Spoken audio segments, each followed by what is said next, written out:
ya 5 años. Gracias. Y este año, por supuesto, por tema pandemia, tiene que ser en formato remoto. Les cuento que vamos a grabar esta reunión para que después pueda quedar disponible por las redes sociales de la Municipalidad de Providencia y del Instituto de Ecología y Biodiversidad. Entonces, hoy vamos a tener el tercer café que trata sobre el bosque esclerófilo y la problemática que vive.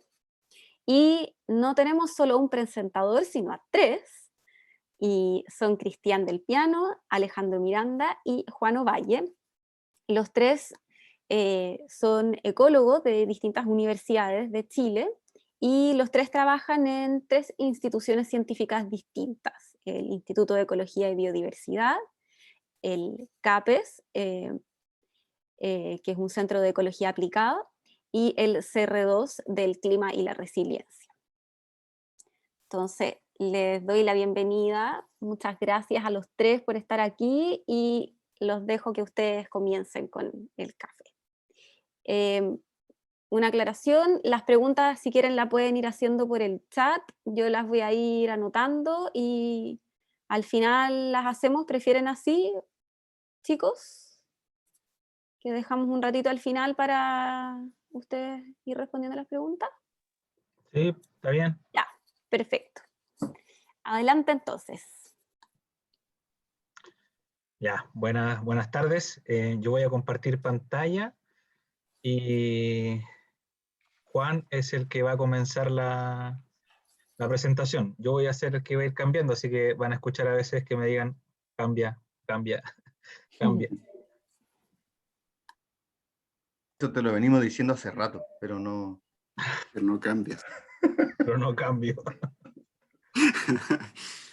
Bueno, hola a todos y todas. Gracias por la oportunidad, la verdad, del IEB y de la Municipalidad de Providencia de poder compartir los avances que hemos venido construyendo, bueno, desde el año pasado, en vista de, como dice el título, de la crisis que estamos viendo frente a nosotros, ¿cierto? Los que vivimos en Santiago, sobre todo, frente a la precordillera, donde estamos viendo cómo los bosques se están volviendo de tonalidades café. Y esa crisis, entonces, que es a nivel de paisaje, la que queremos abordar desde un enfoque interdisciplinario y socioecológico también, que hemos tratado de enfocarlo de esa manera. Y bueno, y esa es la razón de por qué quizás, bueno, nos llamaron para poder presentar esta problemática y compartirla con ustedes. Entonces, esta presentación la hemos titulado así: Bosque esclerófilo en crisis. Y bueno, como dice Silvia, somos un grupo de investigadores, también académicos, particularmente yo de la Universidad de Chile, de la Facultad de Ciencias Forestales y Conservación de la Naturaleza. Y eso, partamos entonces. Adelante, otra más. Bien, la idea entonces, primero contextualizar de qué se va a tratar un poco la presentación. Son 4 partes. La primera, perdón, una antes, please. La primera parte de la presentación es para definir, identificar y contextualizar lo que es el bosque esclerófilo y cuáles son los servicios ambientales que presta.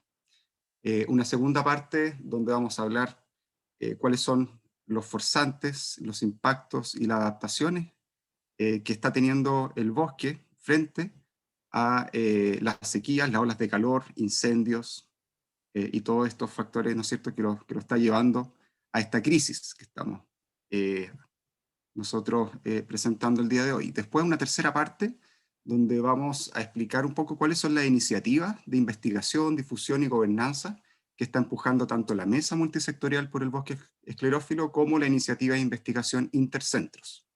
Y por último, un mensaje de cierre como para ver qué podemos hacer como simples ciudadanos y ciudadanas de este territorio. ¿Ya? Ahora sí, por favor. Hay como un retardo entre diapo y diapo, ¿no?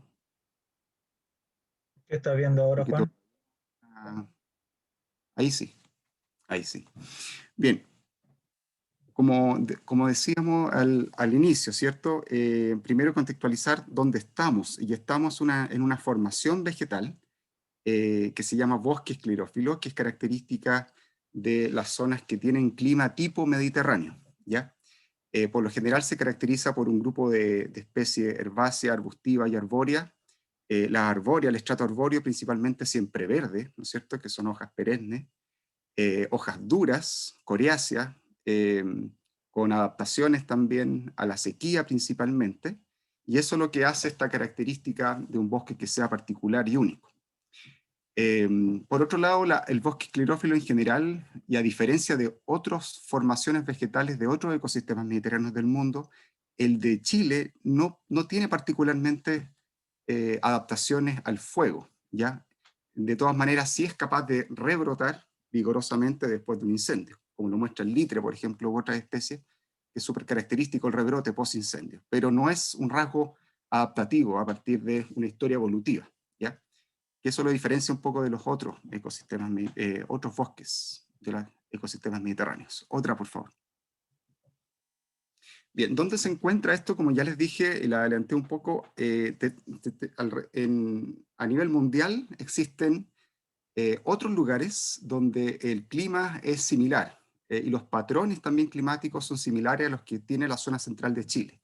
Y estos son, bueno, California, la cuenca del Mediterráneo, Sudáfrica, Australia y por supuesto Chile. La zona central de Chile, como lo muestra aquí la figura. No sé, creo que no tengo puntero acá.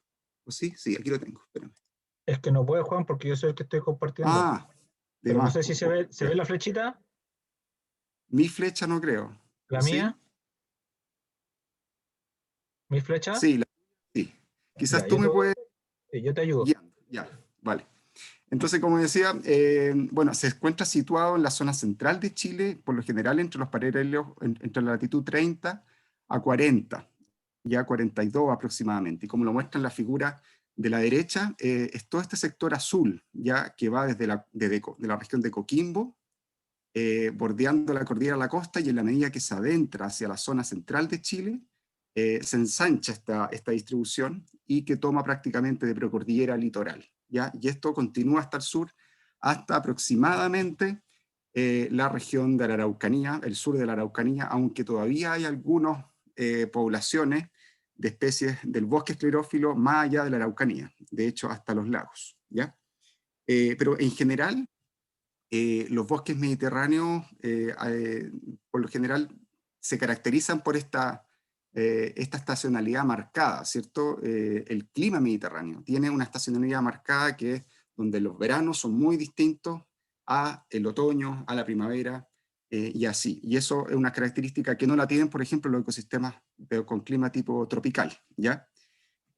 Por otro lado, esta estacionalidad y esta característica de los veranos, que son particularmente cálidos y secos, hacen que las plantas o las especies vegetales tengan adaptaciones particulares a la fotoinhibición, al estrés hídrico y a las altas temperaturas. Otra, por favor. Bueno, aquí simplemente dos imágenes de sectores cerca de Hijuelas. Esto es por el otro lado del bosque, perdón, del Parque Nacional La Campana, donde está el palmar de Ocoa, que es una típica especie endémica, ¿no es cierto?, en Chile, junto con el matorral y el bosque esclerófilo, que en su conjunto entonces se denomina de forma genérica como bosque esclerófilo. Otra, por favor.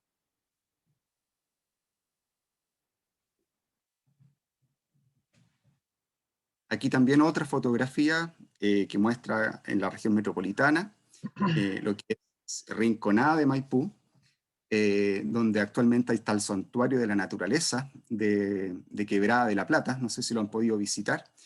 También hay una formación muy característica de bosque esclerófilo, que lamentablemente el año 2016-2017 sufrió un incendio bastante importante, y por lo cual actualmente se están haciendo numerosas iniciativas de recuperación y restauración del lugar. Como podemos ver aquí, hay especies endémicas, como es Guayacán, como esquillay y como, bueno, hay un montón de otras especies arbóreas y arbustivas en este santuario, que son la vegetación característica de un ecosistema mediterráneo, que lo tenemos aquí a la vuelta de la esquina, ¿no es cierto?, en la comuna de Maipú. Otra, por favor.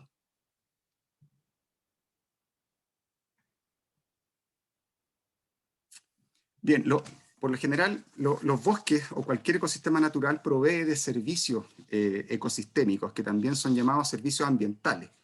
Los servicios ecosistémicos son, bueno, son recursos o procesos del ecosistema natural que benefician a los seres humanos y en general a la sociedad, ¿ya? Y los benefician en términos de la salud, de la economía y de la calidad de vida, ¿ya? Por lo tanto, se dividen en cuatro grandes grupos: los servicios de soporte, de provisión, de regulación y los culturales. Otra, por favor, Cristian. Bien, para contextualizar un poco más a nivel local, ¿qué servicios ecosistémicos provee el bosque esclerófilo?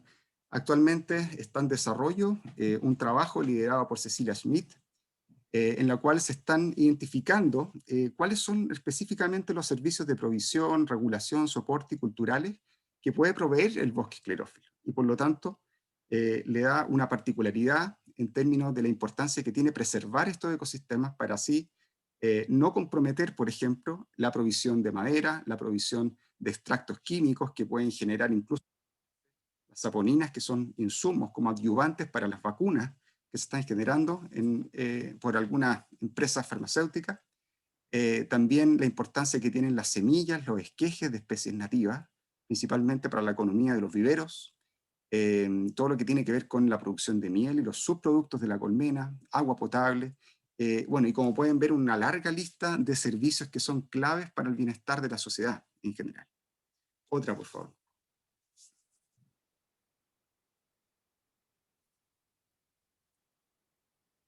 Bien, y bueno, aquí le doy el paso a Alejandro, que viene con la segunda parte. Vuelve atrás un poco, Cristian. No te adelantes. Ya. A ver, Alejandro Miranda por acá del CR2, y me encargaron contarles el por qué nosotros no estamos preocupando de este tema y por qué nos reunimos. Nosotros generamos una iniciativa de investigación que reúne a los 3 centros que abordan temas de ecología y conservación en Chile, ¿ya? El IEB, CAPES y el CR2, y generamos esta iniciativa para estudiar el bosque esclerófilo justamente por lo que les voy a contar ahora a continuación. Y parto con esta pregunta de si efectivamente estamos frente a un colapso del bosque esclerófilo o qué proceso está viviendo el bosque esclerófilo que nos llama la atención, ¿ya? Para tener que estudiarlo. ¿Estará en un proceso de transición? ¿Irá a cambiar hacia otro ecosistema? Entonces, esas son las preguntas iniciales con las cuales nosotros empezamos a abordar el problema. Dale, Cristian. Entonces, estas fotos lo que muestran es cómo se vio el bosque esclerófilo por ahí por octubre 2019 hasta enero, en el verano del 2020. ¿Ya? Un bosque que, como decía Juan, es un bosque siempre verde, acostumbrado o adaptado a condiciones secas, ¿ya? Tal como otros bosques en ecosistemas mediterráneos, pero que sin embargo de un minuto, o digamos en pocos meses, pasó de ser este bosque siempre verde a lo que se ve en las fotos, ¿ya? Y fue muy evidente para todos, ¿ya? Y lo que a nosotros de cierta manera nos toma también por sorpresa de, bueno, ¿qué está pasando? Y un poco prende las alertas, ¿ya? Porque justamente este es el bosque que probablemente no es el más reconocido en términos fotográficos, que siempre es como el siempre verde, los bosques de Alerce, etc. Pero es el bosque con el cual gran parte de los chilenos convivimos o conviven ahí entre Santiago, Valparaíso, la región de O'Higgins. Entonces, un bosque muy relevante de estudiar. Entonces, por una parte, tenemos este efecto que seguramente todos acá han escuchado en algún minuto la mega sequía, ¿ya? Pero en algún minuto de la mega sequía ocurre esto, ¿ya? Por alguna acumulación de años secos, por algo que todavía estamos estudiando, el bosque responde de esta manera, ¿ya? ¿Y qué puede pasar con esto? Lo van a hablar también mis compañeros más adelante, pero ¿qué es lo que gatilla reunirnos? Es que el bosque, como decía Juan, presta servicio ecosistémico, ¿ya? Tiene un valor, además de su valor intrínseco patrimonial, presta servicio ecosistémico, entonces este efecto puede tener consecuencias en la biodiversidad, en las producciones de cultivos, en la economía local, puede aumentar el riesgo de incendios, pueden cambiar los regímenes hidrológicos, qué pasa con la emisión de gases de efecto invernadero, qué pasa con el microclima si el bosque pasa de un bosque siempre verde a otro ecosistema. Entonces, todas esas son las preguntas que nos reúnen y nos motivan para poder estudiar este proceso. Dale, Cristian. Entonces, bueno, a ver, eso que se veía ahí, café, ya aquí nosotros también lo podemos ver ya en un mapa satelital, en el mapa del lado izquierdo, que se ve sobre todo las regiones de Coquimbo, Valparaíso y Metropolitana, que se ve más café. Eso no es el café directo, sino que es el cambio. ¿Cuánto cambió el verdor, que es efectivamente qué tan verde está la vegetación, de un minuto a otro? Y ahí nosotros vemos las anomalías en el verdor y vemos como toda la región en un minuto cambia esta coloración, ¿ya? Al lado derecho lo que vemos es un gráfico en donde, si se dan cuenta, hay dos flechas rojas indicando hacia arriba. La primera flecha roja es el año 98, que indica uno de los valores más bajos de verdor en el bosque esclerófilo, ¿ya? Y que es coincidente con uno de los puntos más bajos de la línea de abajo, en azul, que son los milímetros caídos en la región metropolitana, ¿ya?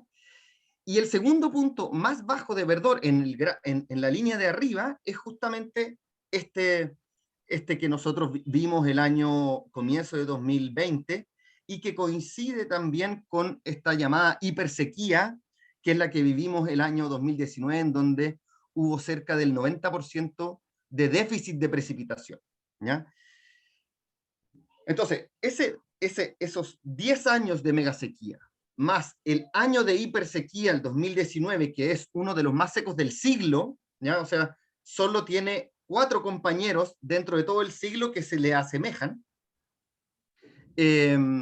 puede ser una causal, probablemente la principal, del estado en el cual vimos al bosque esclerófilo ese año. Dale, Cristian. Pero además hay otra particularidad aquí. Este gráfico lo que muestra es, en el eje de las Y, digamos, el que va hacia arriba, es la temperatura máxima promedio para distintos años, ¿ya? Y en el eje que va horizontal es la precipitación anual, entre 100 y 800 milímetros, ¿ya? En la zona central.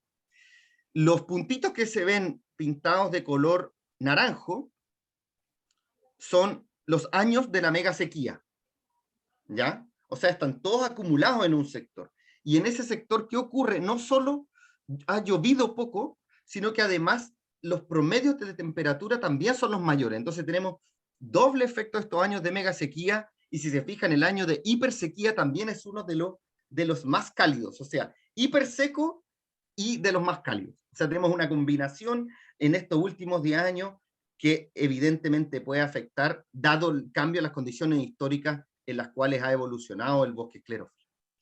Dale, Cristian.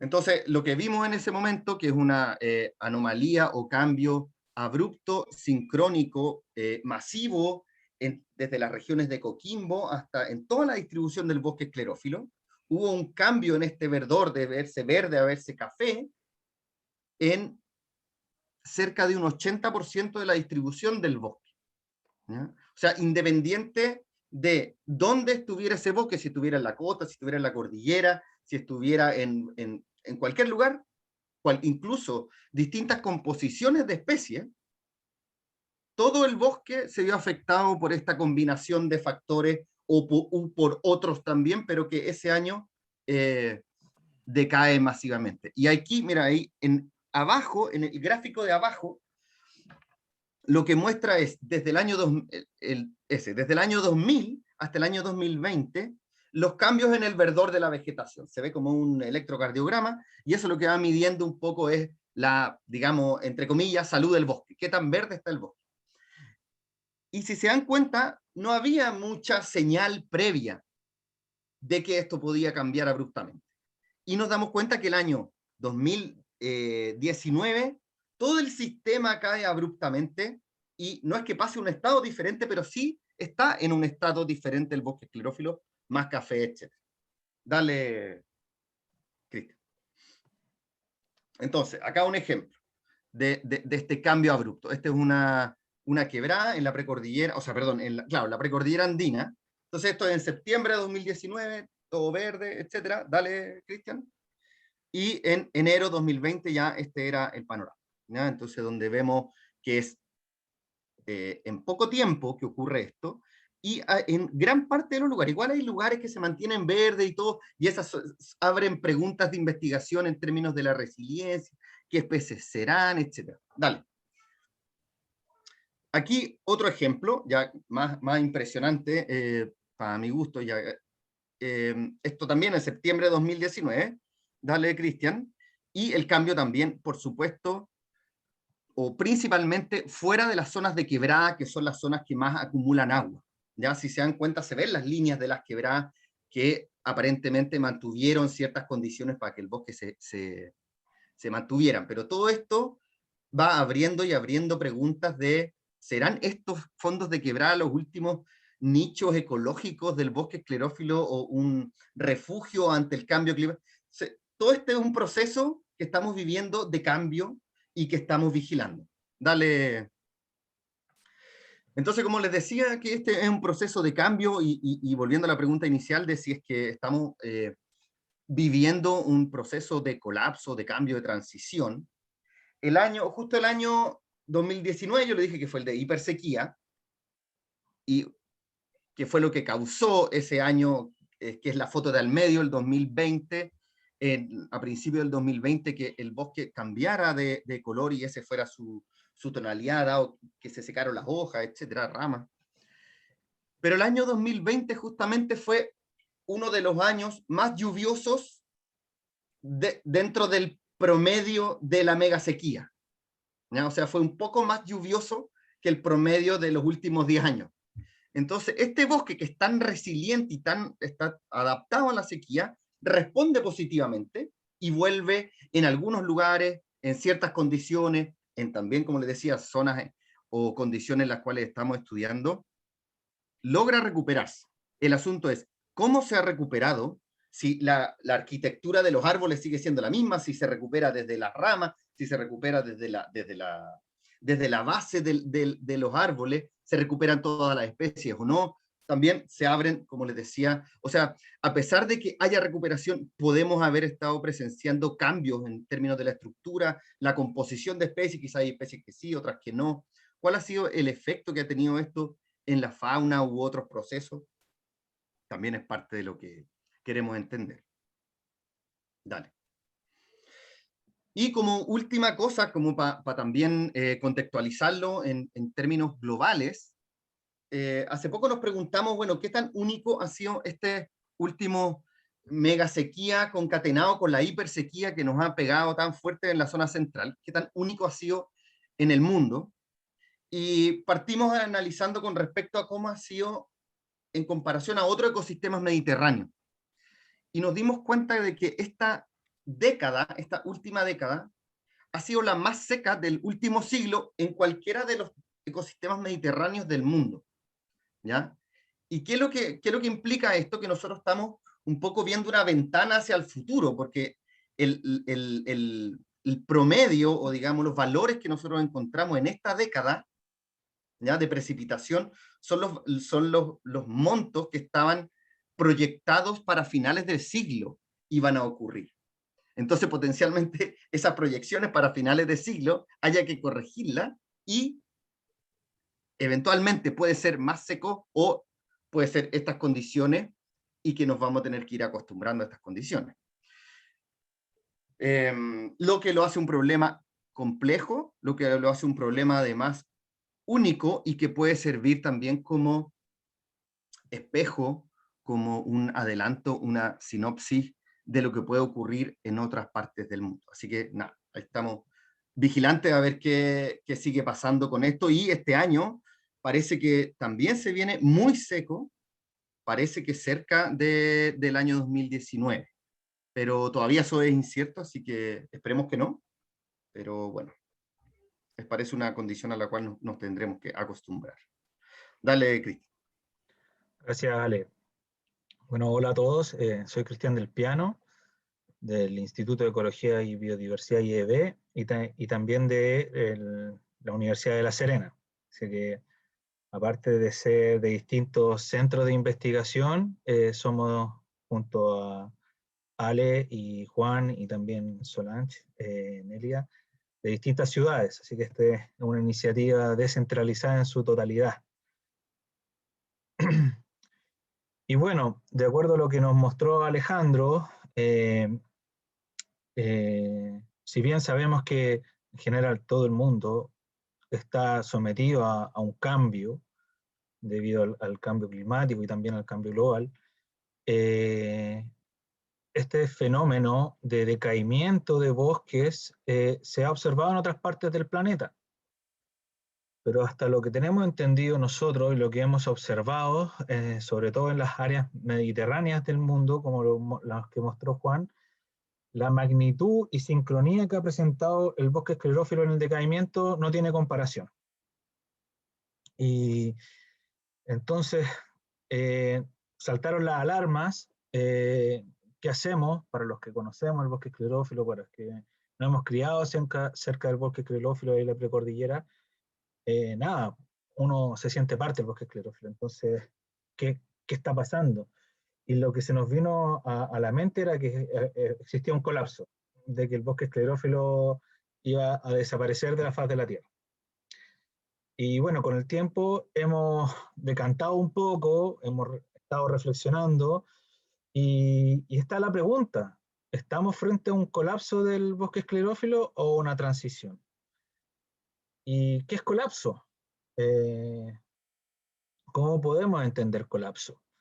Y aquí, en este esquema, podemos de alguna forma definirlo a través de la estructura y el funcionamiento del ecosistema, donde tiene un componente de biodiversidad, donde hay interacciones bióticas, donde hay procesos y funcionamiento del ecosistema, y en presencia de un tipo de perturbación junto con un historial de manejo, por así decirlo, porque es difícil ya encontrar en el planeta algún ecosistema que no haya sido manejado, encuentra un umbral de perturbación en el cual en el tiempo el ecosistema presenta una pérdida de atributos y funciones claves.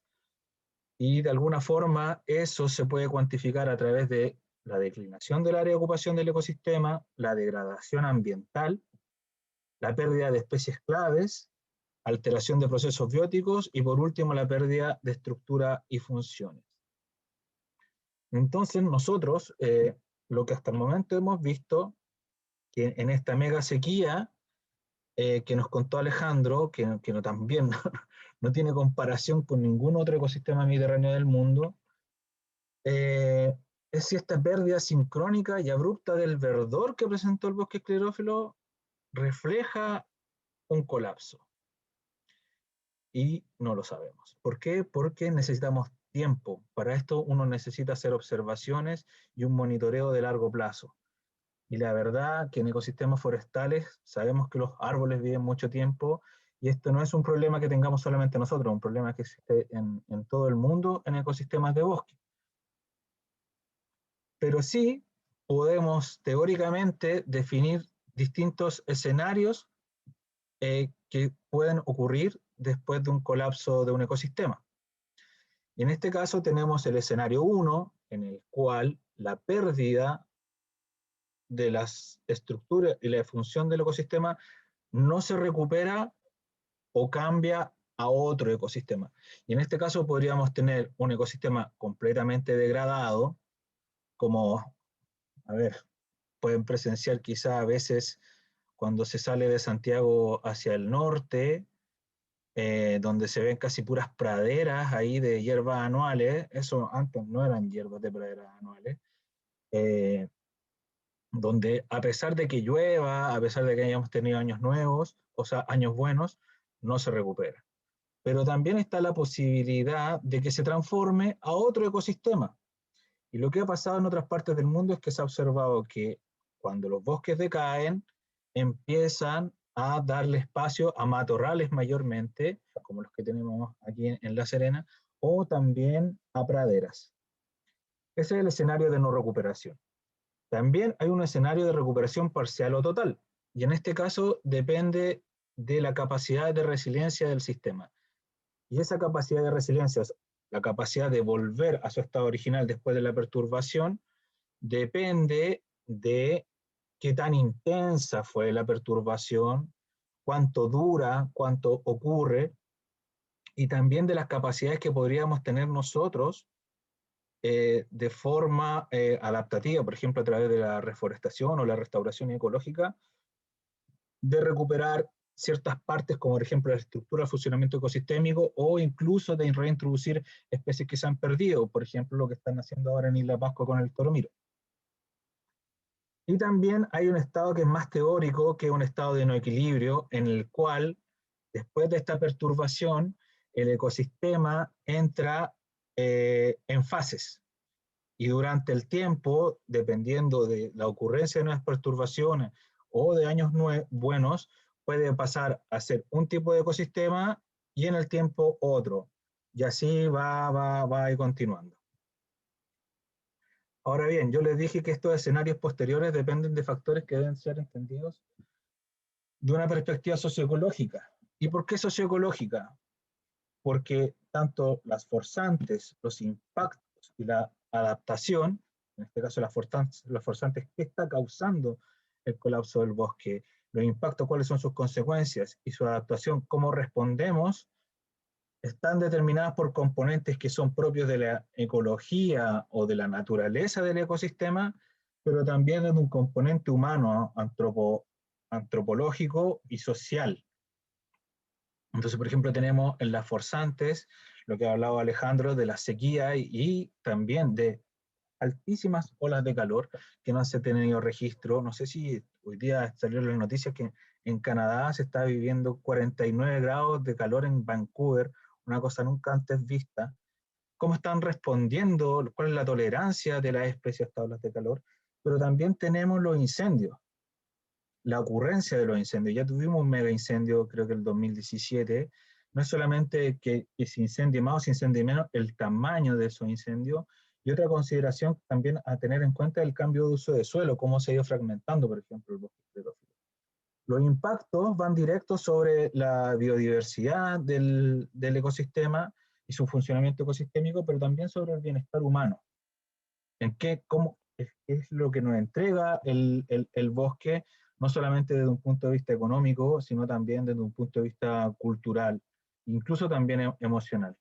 Y la adaptación es cómo podemos responder ante esto, si somos capaces, si el ecosistema por sí, a través de su resiliencia y la disponibilidad de recursos después de esta perturbación, es capaz de volver a lo que era antes, pero también cómo nosotros podemos ayudar a recuperar el bosque, si queremos también, porque podemos aceptarlo, que no, pero que así no sea.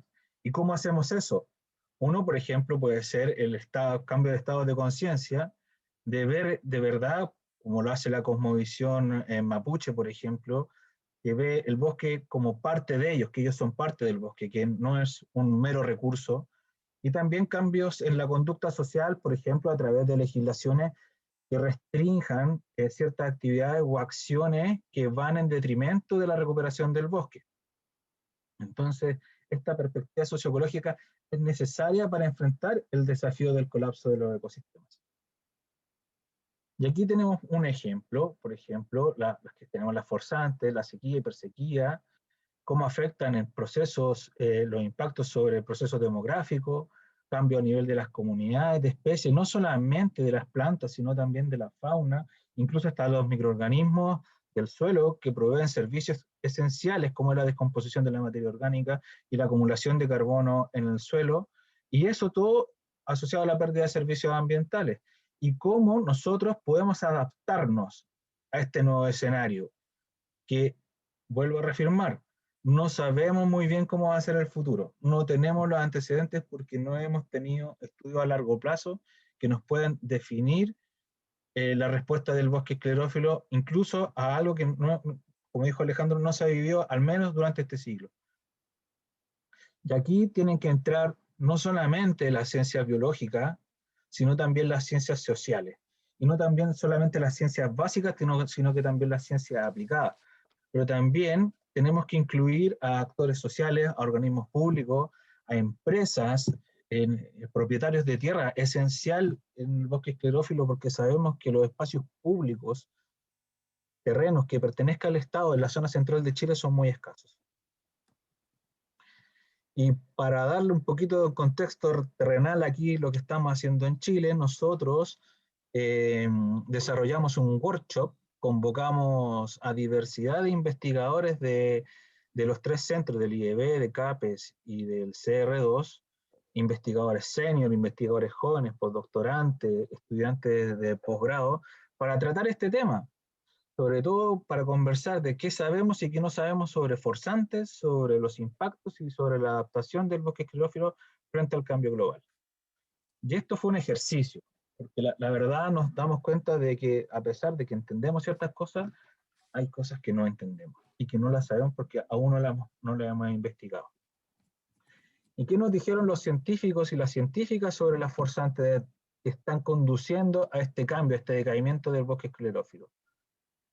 Y esencialmente, si bien se nombraron muchas forzantes que estarían más bien asociadas al estado actual del bosque esclerófilo, por ejemplo, el efecto del cambio de uso de suelo o la degradación, sí también se señala que la sequía y las olas de calor en conjunto con este estado de degradación del bosque esclerófilo estarían actuando de forma simultánea y combinada. Entonces, eso hace que el problema sea extremadamente complejo, porque no es solamente un factor ni la suma de otros, sino es la combinación.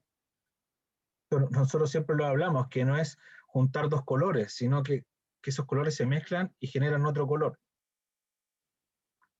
Respecto a los impactos, lo que más se señaló es el efecto que puede tener en la pérdida de biodiversidad, pero no solamente en lo clásico, es que se piensa en la extinción de especies, sino también en todas sus escalas organizacionales, incluyendo, por ejemplo, las redes de interacción y los procesos ecosistémicos, la pérdida de biodiversidad y la disminución de los procesos ecosistémicos. Y cómo eso estaría, por ejemplo, influyendo en cosas esenciales, que es como, por ejemplo, el ciclo del agua. Se sabe que los bosques son grandes reguladores del ciclo del agua. Y referente a la adaptación, si bien este fue el tema que tocamos al último en el workshop, por lo tanto hubo ahí menos tiempo para dedicarle al tema de la adaptación, quedó ahí la duda, la pregunta de que hay que generar mayor conocimiento para conocer los umbrales de tolerancia de las especies del bosque esclerófilo, no solo a la sequía, sino a la combinación de la sequía con las altas temperaturas. Y también como adaptación es adaptar leyes a la realidad actual, que es importante que en este caso tenemos que ser proactivos, no podemos ser reactivos porque puede ser demasiado tarde. Cuando estamos viendo lo que está sucediendo con el bosque esclerófilo a la escala que está sucediendo, si no tomamos acciones luego, si el bosque esclerófilo colapsa, va a ser muy difícil recuperarlo. No solamente por el efecto que puede tener el decaimiento, sino por la escala. Estamos hablando aquí desde la región de Coquimbo aproximadamente hasta el Maule. Y como dice Alejandro, esto puede ser una ventana hacia un futuro quizás no tan alentador como el que creemos, o, o no tan devastador como el que pensábamos. Y por lo tanto, Nosotros ahora le vamos a contar un poco qué es lo que estamos haciendo desde el año pasado, y ahora le voy a dar el pase a Juan.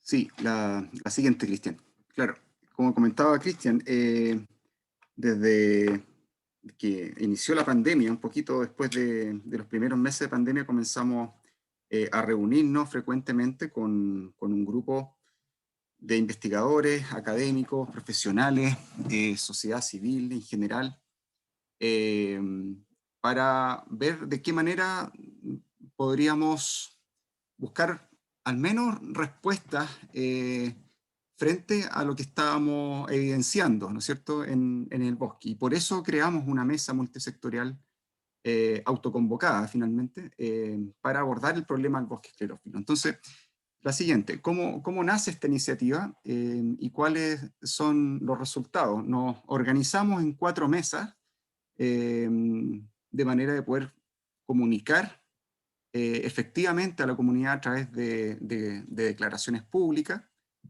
notas de prensa, etc. Por lo tanto, la mesa de comunicaciones, que estaba coordinada por Alejandro Miranda, se encargó de esa parte. Otra mesa que abordó la urgencia, que era poder dar cuenta del riesgo que ese verano que se venía, o sea, el verano que antes pasó, que recién pasó, de los posibles tormentas de fuego que podrían haber sucedido, producto de la gran cantidad de biomasa seca que había en el bosque después del año 2019. Entonces, por eso esta mesa de incendios se preocupó específicamente de focalizar los esfuerzos de cómo generar conciencia en la comunidad, de nuevo, a través de declaraciones públicas, comunicados, notas de prensa, de la posibilidad que ocurran estos eventos sumamente peligrosos, sobre todo cuando están cerca de centros urbanos. Hay otra mesa también que se conformó y que la lideró Cristian del Piano, que es la mesa de conservación y restauración, que trataba de definir cuáles podrían ser estrategias futuras de implementar por las instituciones públicas para la restauración y conservación de los bosques que se estaban secando. Y por último, la mesa política, que es coordinada por Leonardo Moder, que participó de forma independiente, pero que trabaja en CONAF, quien, dada su amplia experiencia y años en la institución, podía de alguna manera aportar en cómo llegar con el mensaje a los tomadores de decisiones, principalmente políticos. Y durante este tiempo, hasta hoy, ¿no es cierto?, es la mesa que todavía sobrevive, ¿cierto?, porque finalmente son las acciones más concretas y las que tienen mayor impacto finalmente, cuando ya eso trasciende y llega a una política pública o llega directamente a oídos del ministro de Agricultura o del director ejecutivo de CONAF, etc. Entonces, por eso le pusimos mucho más énfasis a la mesa política al final. En general, la mesa multisectorial acogió a 8 universidades, 4 centros de investigación, organismos de gobierno, 11 organizaciones sociales, entre ellas ONGs, juntas de vecinos, etc. Por lo tanto, era multicolor, que era lo que necesitábamos.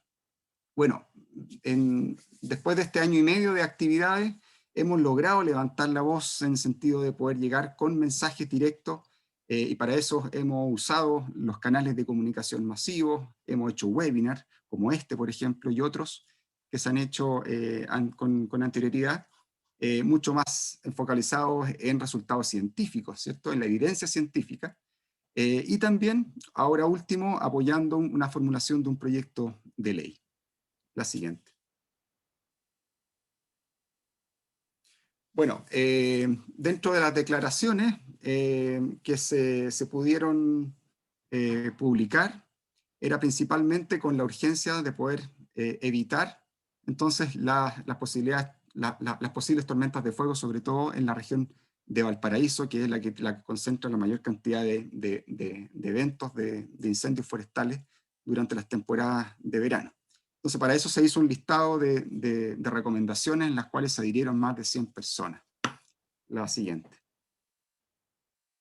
Y como les dije, por último, estamos trabajando con una propuesta legislativa que todavía no ve la luz, pero ya pasó a la Comisión de la Cámara de Diputados, donde se propone desincentivar el cambio de uso de suelo después de un evento de incendio, de manera de evitar que se incendien intencionalmente, específicamente los matorrales xerofíticos, por ejemplo, para el reemplazo por actividades agrícolas, urbanas, parcelas de agrado, etc. Ese es un poco el espíritu de este proyecto de ley. Siguiente. Bueno, la evolución natural de esto finalmente termina en que Alejandro, Cristian y yo comenzamos a pensar en la viabilidad, o más bien en el destino que va a tener esta iniciativa en términos científicos. Y para eso usamos las capacidades que tenemos en cada uno de nuestros centros donde pertenecemos, el CAPES, el IRB, perdón, el CR2 y el IEB, para poder empujar una iniciativa que era transversal entre los tres centros y que convocara a investigadores y especialistas en diferentes áreas para ver este enfoque socioecológico del problema del proceso de transición del cambio, o sea, del bosque esclerófilo, producto del cambio global. Entonces formamos esta iniciativa de investigación intercentros, que actualmente está, bueno, en pleno desarrollo. Siguiente. Bueno, uno de esos resultados también, o productos de esta iniciativa, fue lo que acaba de mencionar Cristian, que fue este primer workshop, donde surgieron algunas buenas ideas de cómo poder abordar el problema desde un enfoque transdisciplinario, que era lo que a cada uno le cuesta mucho poder todavía entender, porque es algo muy complejo de poder abordar de diferentes prismas, ¿ya? Y por último, la siguiente, como mensaje final, ¿no es cierto?, ¿qué podemos hacer como personas, ¿no es cierto?, naturales en nuestro barrio, en nuestras comunidades, en nuestra propia familia? La siguiente. Bueno, principalmente es involucrarse, ¿cierto? Es involucrarse en la discusión, en la toma de decisiones. Eso se puede expresar a través del voto, ¿cierto? Ahora que tuvimos la oportunidad de poder ir a votar por los constituyentes que van a generar una hoja de ruta para los próximos años, era importante conocer qué piensan ellos también respecto a las decisiones que puedan tomar respecto a los derechos de la naturaleza, por ejemplo. Por otro lado, ¿qué otras cosas podemos hacer? Reconocer el valor de la importancia de la vida que habita en el bosque esclerófilo. Es conocer el bosque esclerófilo. Tenemos numerosas áreas naturales, reservas, santuarios.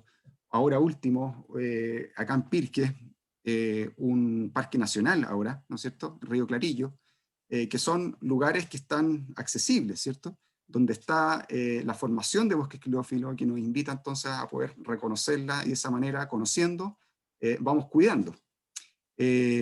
Aceptar también que estamos viviendo en un mundo más seco, que esta situación vino para quedarse y que por lo tanto hay que adaptarse.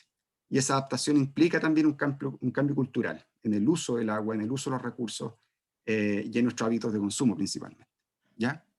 Y por último, no promover la degradación de los servicios, perdón, del bosque esclerófilo en la zona central. Y eso también es un mensaje para cada uno, ¿cierto? Que es un comportamiento frente a los ecosistemas naturales que tienen que cambiar. Y no solamente en términos de visita, sino que también en términos de uso, de gestión, desde nuestra posición, quizás algunos de poder, otros de capacidad de decisión, incluso decisión de compra.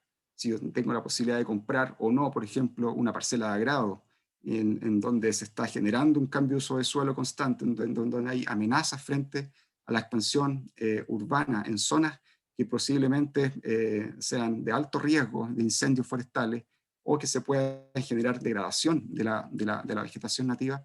Esos son también comportamientos propios que tenemos que asumir ahora frente a esta crisis. Esa es la invitación. Así que por ahí terminamos, ¿cierto? Creo que es la última diapo. Y con esto quisiéramos agradecer entonces el interés por haber venido a escuchar esto. También agradecemos la información que nos provee René Garros del CR2, las fotos, las muy buenas fotos de Benito Rosende, información que nos provee también Carla Rivera y a todo el equipo organizador del workshop y de la mesa. Muchas gracias. Muchas gracias a ustedes, a los tres. voy a leer, han surgido un montón de preguntas en el chat, así que las voy a ir leyendo para que las puedan ir respondiendo. Y si tienen más preguntas, pueden ir escribiéndolas en el chat y las vamos leyendo. A ver. Hay algunas preguntas que surgieron al principio de la presentación, las voy a leer igual. Verónica preguntó, ¿rebrotar post-incendio no constituye una adaptación al fuego? Aclarar eso, por favor. Bueno, claramente es una adaptación al fuego en especies que tienen esa capacidad de rebrote después de fuego. Como dijimos al inicio, el ecosistema mediterráneo en Chile central no están adaptados, no tienen una historia evolutiva frente al fuego, como lo es California o Australia, por ejemplo. Sin embargo, no solamente las especies que rebrotan son por una capacidad adaptativa al fuego, también a la sequía, porque, bueno, los componentes, más bien, el componente de la planta que hace que una planta rebrote, se ubica principalmente, ¿no es cierto?, en la base del tronco, donde hay una estructura llamada lignotuber, que principalmente provee de agua y nutrientes para un rebrote después de un disturbio. Y ese disturbio también puede ser una sequía. Así que, por otro lado, yo creo que esa es como la explicación que se podría dar a que por qué las especies nativas del bosque esclerófilo tienen esa capacidad, siendo que el fuego no ha sido un factor evolutivo en la capacidad de rebrote. Voy con la siguiente. Luis Felipe Contador pregunta, ¿cuál es la razón evolutiva que la mayoría de las especies esclerófilas son de hoja persistente? ¿No sería más lógico que las botaran en verano, las hojas? ¿Yo también? Juan. No, bueno, esta es una pregunta muy para un botánico, pero de todas maneras, hay especies que también botan la hoja, que son causifolias de verano también, ¿cierto? Frente a condiciones de extrema sequía también botan la hoja en pleno verano, de una manera de escapar un poco, ¿no es cierto?, de las condiciones secas. Pero de todas maneras, el rasgo evolutivo de la esclerofilia, finalmente, que es una concentración de tejido de lignina, finalmente, en la hoja, que genera una hoja que es mucho más dura, es principalmente una respuesta a poder disminuir la tasa de transpiración y de esa manera conservar un poco más el agua. Por otro lado, también se reduce mucho más el tamaño respecto a otras hojas de otros ecosistemas que son más favorables, y eso precisamente hace que, por un lado, sea capaz de mantener las tasas de eficiencia fotosintética a través de una mayor concentración de cloroplasto, que es un compromiso frente a la reducción del tamaño de la hoja. Pero ese tipo de modificaciones anatómicas son principalmente las que las hacen distintas y capaces de poder sobrevivir frente a condiciones tan secas. Entonces la esclerofilia claramente es un rasgo adaptativo frente a condiciones áridas y semiáridas. A ver, voy con la siguiente. Aquí Nicolás Zúñiga dice, hola, yo me preguntaba si hay algún estudio o informe que muestre los cambios entre el antes, durante y después de la megasequía en cuanto a especies del bosque esclerófilo. Y también me gustaría saber si hay algún plan respecto a la recuperación y restauración de este ecosistema. ¿Juan? No, mentira. A ver, en cuanto a las especies, no, difícilmente vamos a ver un cambio tan rápido en cuanto a las especies que puedan componer el bosque esclerófilo. Sí, en lo que estamos trabajando es en evaluar este proceso, qué tan sincrónico ha sido, a qué porcentaje de la distribución del bosque afectó, en qué zona afectó más, menos.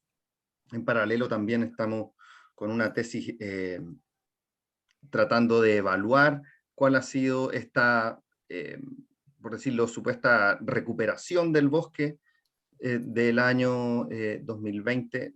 Todavía es muy pronto. Hay pocas parcelas que estaban pre-2019, dado que esto fue abrupto, fue inesperado. Sin embargo, habían algunas parcelas, sobre todo Marcelo Miranda de la Católica tenía unas parcelas que estaba midiendo creo que desde el 2017, y claro que todavía no ha publicado los resultados, y él ahí seguramente va a poder contar más sobre eso.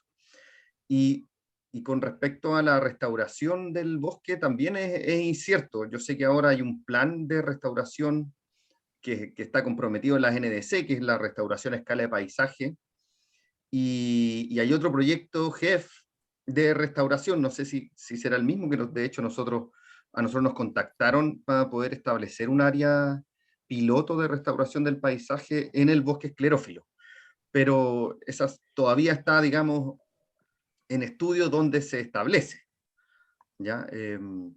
Así que nada, eso yo creo que puedo contar por ahora, no sé, los colegas. Sí, Sí, bueno, respecto, disculpa Juan, hablar como de pérdida de especies quizás la última etapa de la extinción. Generalmente lo que uno podría empezar a observar es que se van perdiendo la densidad de individuos de una especie. Y cuando empieza a suceder eso, por ejemplo, se pueden producir menos semillas o menos flores. Y empieza a disminuir, por ejemplo, los polinizadores y después los dispersores de esas semillas. Se clarea, por ejemplo, el área, entra mayor radiación y ya en un proceso último uno podría esperar una pérdida de especies. Por eso es súper importante que se prendan estas alarmas, porque ya cuando notificamos de que una especie se perdió, se extinguió, es porque muchas cosas pasaron antes. Y eso es muy importante tener en consideración ahora, sobre todo de tener en cuenta cuáles son las especies que más se vieron afectadas, por ejemplo, con la mega sequía, cuáles son las que resistieron más, dónde el evento, este fenómeno que estamos observando fue más intenso también, dónde menos, y ahí empezar a planificar pensando siempre en impedir la extinción de estas especies. sí, bueno, de todas maneras, agregando a eso, quizás no es muy aventurado decir que va a haber un recambio de especies, pero principalmente dado que hay mortalidad efectiva, ¿no es cierto? Hay desaparición de algunas especies que eran árboles, ¿no es cierto? Como quillayes grandes, peumos grandes que se secaron, y van dejando espacios frente a especies que van reemplazando, y que no necesariamente son arbóreas, principalmente son arbustivas, y que van en el tiempo probablemente comiencen a ser dominantes respecto a otra conformación del ecosistema años previos a la sequía. Entonces, de alguna manera, la abundancia, en términos de abundancia y riqueza, sí podría haber ciertos cambios, no tan rápidos, pero sí probablemente en una década, que sería un buen estudio que se podría hacer respecto a eso. Y de todas maneras, esa línea base que hay que tener ese conocimiento de cuál va a ser este recambio, esta dinámica de reemplazo, es importante tenerlas para las líneas bases que se hagan para los proyectos de restauración. ¿Qué sacamos con hacer o planificar proyectos de restauración con especies arbóreas de sucesión tardía, ¿no es cierto? Que prácticamente ya no exista el clima, que están adaptadas para habitar, ¿cierto? Por lo tanto, hay que ir pensando en un pool de especies probablemente distintos a lo que era el ecosistema de referencia.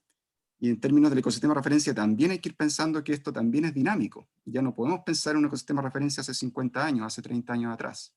Hay que integrar la variable climática dentro de la línea base, ¿cierto? Pensando en una línea base cambiante. Y eso es parte de la planificación de un proyecto de restauración, y que ha costado, pero de a poco se ha ido incorporando en la toma de decisiones de los proyectos nuevos que van a ir a implementarse durante esta próxima década. Gracias, chicos. Voy con la siguiente pregunta. Gabriela Germain pregunta, hola, ¿sus estudios incluyen el cambio de tamaño de los bosques? ¿Se estudia la relación de los bosques esclerófilos con otros bosques?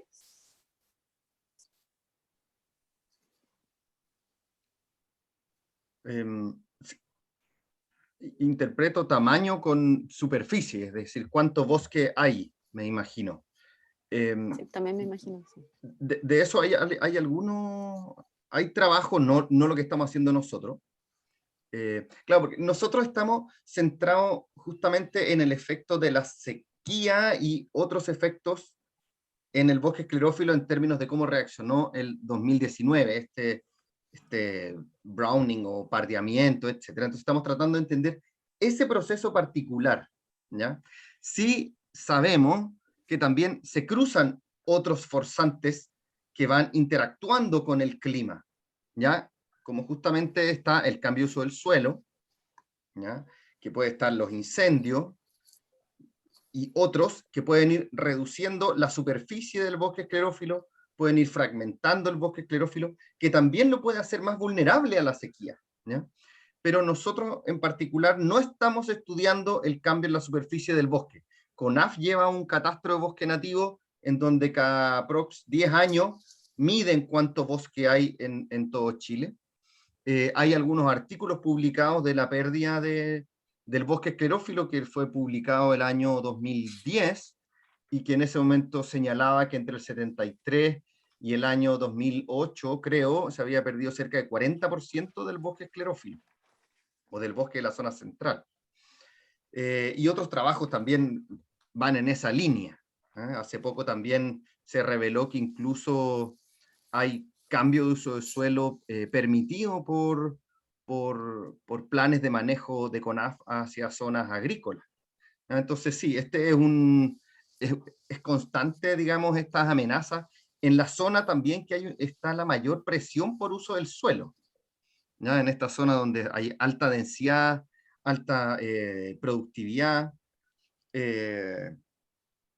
No, sin duda no hay que perder de vista que aquí no es solo el clima, sino que también hay otras condiciones que van afectando el bosque, pero que nosotros, si bien la estamos considerando, también están más entendidas. Lo que está menos entendido, digamos, es este efecto abrupto que tuvo eh, ahora último, y por eso nos estamos concentrando más en eso, sin dejar de lado lo otro. Respecto a lo que estaban hablando antes, voy a leer esta última pregunta que llegó de Isabel. Dice, ¿qué especies de recambio piensan que se podrían ir implementando que resistan este proceso de cambio? Mira, yo creo que no tenemos que aventurarnos a escenarios futuros de que el bosque esclerófilo vaya a dejar de existir. Lo que se plantea, y personalmente creo yo, es que el bosque esclerófilo como tal va a seguir existiendo. Ahora, la estructura del bosque que lo compone puede variar, o sea, qué especies están, cuáles están dominando, incluso también pueden modificarse los tamaños. No sé si conocen el litre, pero el litre habita desde, no sé, creo que la octava, novena región, hasta la tercera región. Y en sus límites de distribución, el litre es un matorral achaparrado. Y acá, bueno, hay algunas partes donde pasa a ser más árbol. Ahora, si me llegaran a preguntar qué especies pondría yo, bueno, uno tendría que empezar a pensar, por ejemplo, en algunas especies de adesmia, que son propias de las laderas más soleadas de la región de Valparaíso o la región de Coquimbo, pero yo en este minuto me enfocaría en tratar de mantener lo que tenemos, de generar individuos de especies del bosque esclerófilo más tolerantes, se puede, más tolerantes a la sequía y a las olas de calor, porque no es lo mismo un matorral que un bosque. Entonces, pensar ya en cambiar a matorral es bajar los brazos, ¿no? Un poquito, y la verdad es que yo creo que aún no tenemos la certeza porque no estamos con los tiempos para decir efectivamente que el bosque esclerófilo está acabado.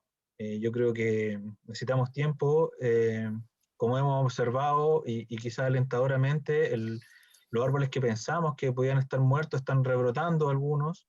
Entonces todavía hay una lucha ahí de todas estas especies del bosque esclerófilo por mantenerse, así que yo creo que más que nada tenemos que tratar de pensar que con las especies de bosque esclerófilo seguir manteniendo eso y reforestar con especies de bosque esclerófilo más que con otras especies de ecosistemas más arbustivos. De todas maneras, hay como una segunda línea dentro de la composición de especies que podría persistir después de la pérdida de especies arbóreas de gran tamaño. Por ejemplo, Baccharis linearis, Proustia, Treboa trinervis, que son todas aquellas especies que podrían mantenerse después de un evento de sequía persistente donde la cobertura o la dominancia de especies arbóreas comienza a perderse. Entonces, claro, si bien concuerdo con lo que dice Cristian, que probablemente el principal efecto es quizás en los cambios en volúmenes de las especies que ya se encuentran en el lugar, que se achaparre un poco más el bosque esclerófilo, también podría suceder que en los lugares donde la sequía pegó más fuerte y donde hubo realmente mortalidad de especies arbóreas, comiencen de a poco a dominar las especies que quedaran en segunda línea, ¿cierto? Que serían probablemente más arbustivas y de alta resistencia a estrés hídrico, como son las que recién nombré. Y eso un poco se puede ir viendo sobre todo después de incendios. ¿Ah? Por ejemplo, lo mismo que hemos visto en Quebrada de la Plata, en la parte inicial de Quebrada de la Plata, donde además de incendios ha habido sobrepastoreo histórico, ¿no es cierto? Durante muchos años hay vacas, hay ganado, y que lo que finalmente va persistiendo son esas especies, las más rústicas. Pero bueno, esos son otros factores de perturbación, pero que también van sumando, ¿no es cierto?, a este estrés ambiental. Eso. Juan nombró puras especies que pinchan. Y que pinchan harto. De hecho, la tengo ahí en mi foto. Chicos, les leo otra pregunta de Ana Sandoval. Dice, buenísimas presentaciones, pero tengo una consulta. Entiendo que las condiciones ambientales extremas de temperatura y sequía complejizan el sistema actual y afectan tremendamente al bosque esclerófilo. Pero ¿qué impacto podría tener el uso del agua y la sobreexplotación de las napas? ¿Afecta esto a la disponibilidad del agua almacenada en el suelo? Algunas de sus fotos mostraban al bosque esclerófilo muriendo al lado de plantaciones de frutas rebosantes de verdor. ¿Se ha evaluado algo de esto? En la zona central, esta actividad justamente tiene un impacto enorme.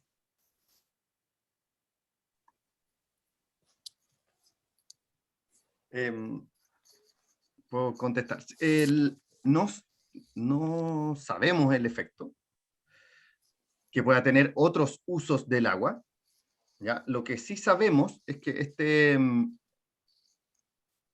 este fenómeno fue tan masivo y distribuido, digamos, en toda la distribución del bosque, cerca o lejos de los cultivos agrícolas, en distintas laderas, en distintas cordilleras, en distintas regiones, que probablemente el efecto es menor que el efecto del clima, ¿ya? Sin duda que en un sistema que está compitiendo por agua, la extracción de agua o desviar agua a otros usos efectivamente pudiera tener un efecto, pero que no lo hemos evaluado y tengo entendido que no se ha evaluado. ¿Ya? Y eso que se ve verde justamente porque los han regado, no porque esas especies sean efectivamente más resistentes. Es una de las cosas que surgió del workshop, de que puede ser también uno de los factores que incida dentro de toda esta concatenación de cosas que se interrelacionan para poder haber visto lo que vimos el año inicios del 2020, pero hay que todavía desentrañar cuál es la relevancia de cada uno de los factores. Al menos lo que puedo decir es que, dado el efecto tan masivo y en todas las condiciones, que probablemente para lo que observamos el 2020, a principios de 2020, tuvo más que ver la mega sequía e hipersequía que la competencia con otros usos del agua.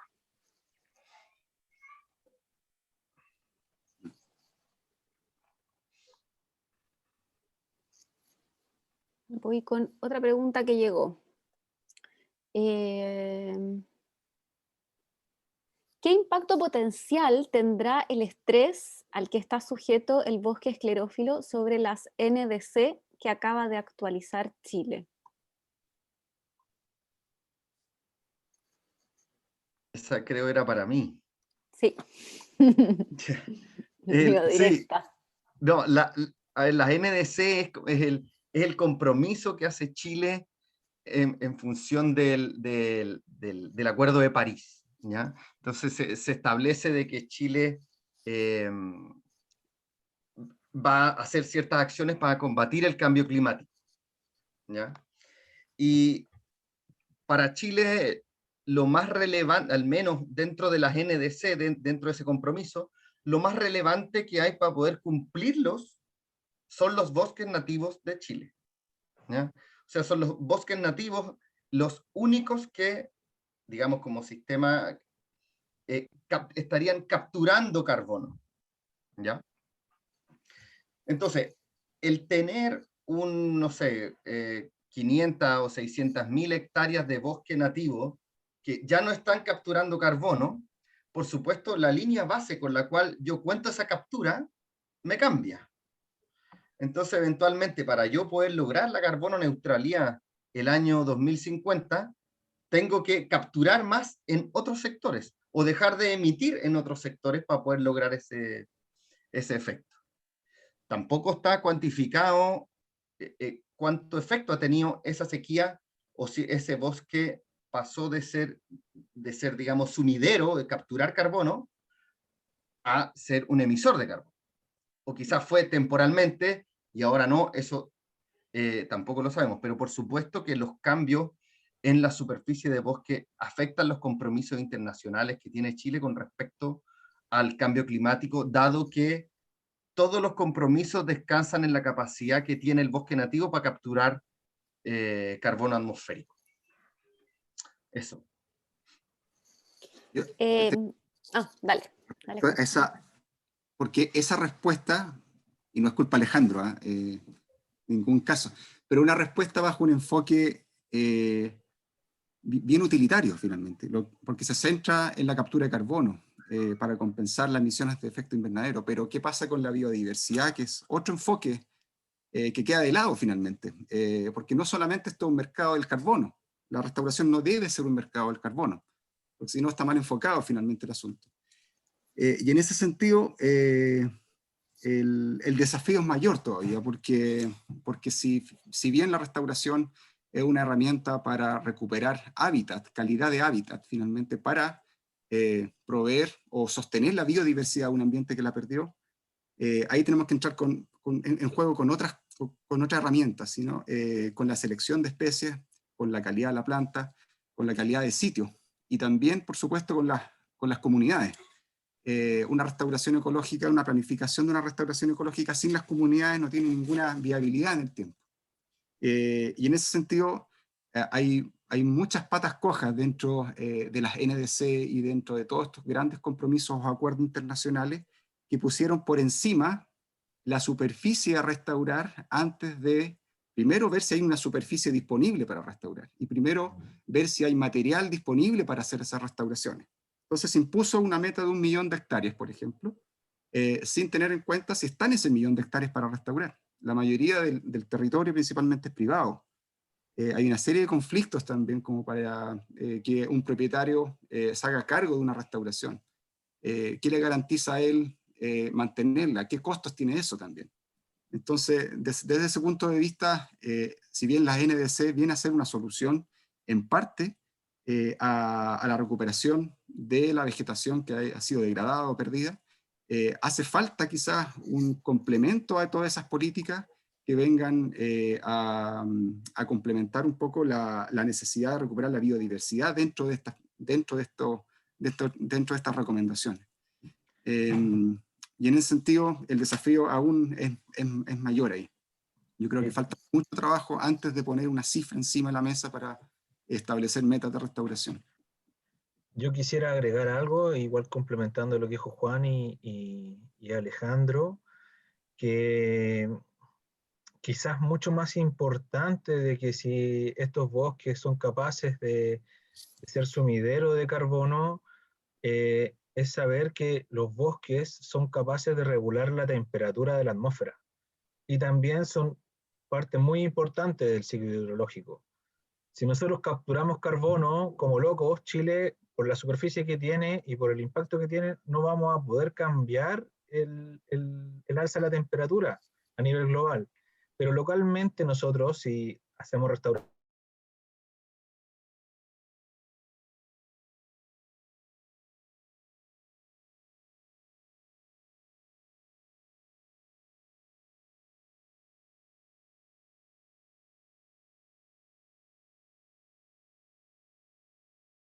de carbono se hace en el suelo, no en la vegetación. Pero hay que entender también que detrás de eso hay algo más importante que sería capaz de regular el clima y regular el ciclo hidrológico a través de la restauración ecológica a gran escala. Y eso está siempre como muy escondido. Gracias, chicos. Vamos con las últimas preguntas. Una persona pregunta, me preocupa la cantidad de gente que vende tierra de hojas. ¿Hay alguna institucionalidad a cargo de regular o fiscalizar?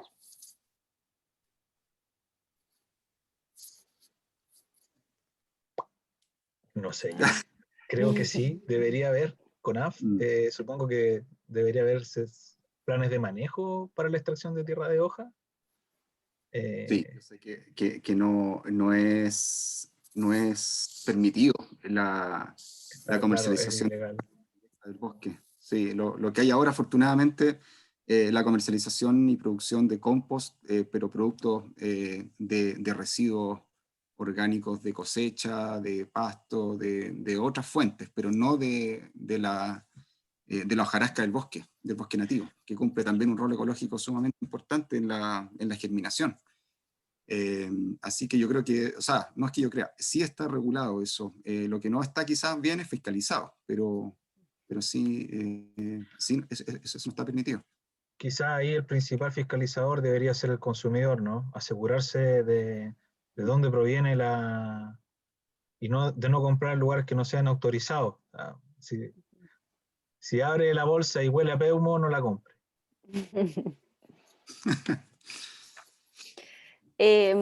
Muchas gracias a los tres, Alejandro, Cristian y Juan, por esta instancia de compartir y conversar sobre el bosque y la crisis y las cosas que podemos hacer también para ir transitando esta crisis. Si las personas quieren seguir su trabajo, siguen a las redes de los centros, ¿cómo pueden encontrarse con la investigación que ustedes están desarrollando? Los centros tienen redes sociales ¿Ya? y las áreas de comunicación de los centros son muy activas en recoger la información y en compartirla también. Así Ya, que perfecto. ahí está el CR2, el IEB y el CAPES, con oídos bien abiertos también y con ojos bien abiertos para recoger todas las preguntas, consultas y sugerencias. Y bueno, no sé si puedo tener unas palabras, Creo que sí. me las tomo, de difundir lo que está sucediendo con el bosque esclerófilo. A mí me ha tocado conversar con gente que vive en Santiago y que no sabe lo que es el bosque esclerófilo. Y claro, uno queda para atrás, pero es cierto, hay gente que no ha tenido la oportunidad de ir a los cerros, que no sabe lo que es el quillay, que no sabe lo que es el peumo, que no sabe lo que se está viviendo en las precordilleras de las regiones de Coquimbo, de Valparaíso, Santiago, Higgins, el Maule, difundan. Si aquí hay 40 y tantos ahora, o quizás antes hubieron 50, si esos 50 le difunden a 5 y así, esto tiene que ser, es una emergencia la que estamos viviendo, y necesitamos de todo para que esto salga a la luz y tomemos decisiones urgentes porque es grave. No, como hemos mostrado, no hay comparación en otras partes del mundo de lo que está sucediendo acá. Necesitamos hacer algo.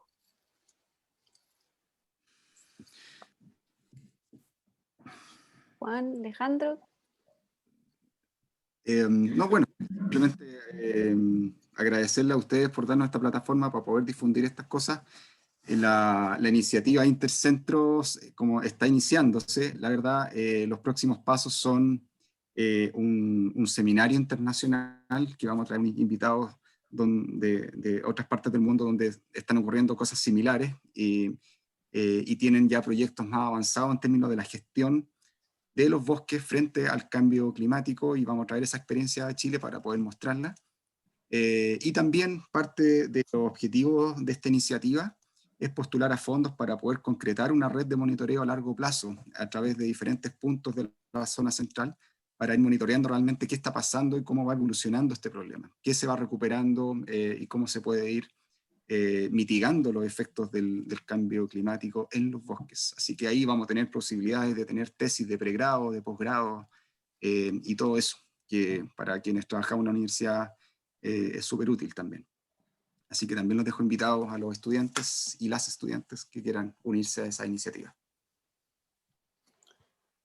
Súper. Uh-huh. Ya, si no hay entonces más comentarios y preguntas, les agradezco de nuevo por haber compartido toda esta valiosa información con nosotros y nosotras. Y reitero también la invitación que les hicieron los tres presentadores a difundir este tema, a estar atentos y atentas a por quién uno vota. En el fondo eso es uno de los mecanismos que tenemos para poder ir mitigando esta gran problemática que tenemos en la zona central de Chile. Y bueno, los dejo invitados y invitadas al próximo café, que es el 14 de julio, miércoles 14 de julio a las 8, esta vez, no a las 7, a las 8. El presentador es Ramiro Bustamante y el tema va a ser la ecología de la pandemia, es decir, cómo podemos entender la pandemia a través de los ojos de la ecología. Así que les agradezco nuevamente a todas y a todos, especialmente a Juan, Cristian y Alejandro, y buenas noches. Buenas noches. Que estén Chao, bien. gracias. Gracias. Chao.